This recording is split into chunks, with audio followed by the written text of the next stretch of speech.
ইসরায়েলের ৯টি সামরিক ঘাঁটিতে রকেট ও ড্রোন হামলা চালিয়েছে হিজবুল্লাহ। এই ঘটনায় লেবাননের দক্ষিণ সীমান্তে টানা দ্বিতীয়বারের মতো উত্তেজনা বিরাজ করছে।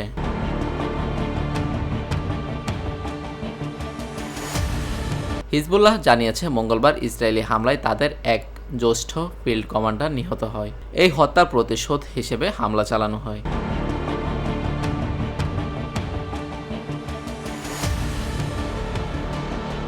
লেবাননকে একটি সূত্রে জানানো তথ্যের বরাতে রয়টার্স বলছে, গত অক্টোবরে ইসরায়েল গাজা যুদ্ধ শুরু করার পর এটি হিজবুল্লাহর সবচেয়ে বড় হামলা।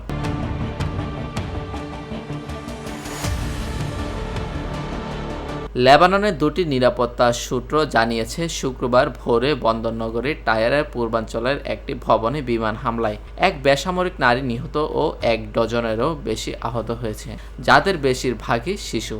ইসরায়েলি সেনাবাহিনী জানিয়েছে তারা বিষয়টি খতিয়ে দেখছে।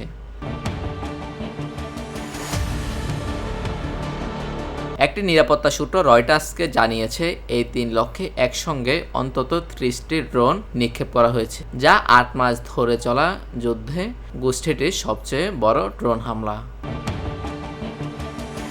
News desk, TBC news.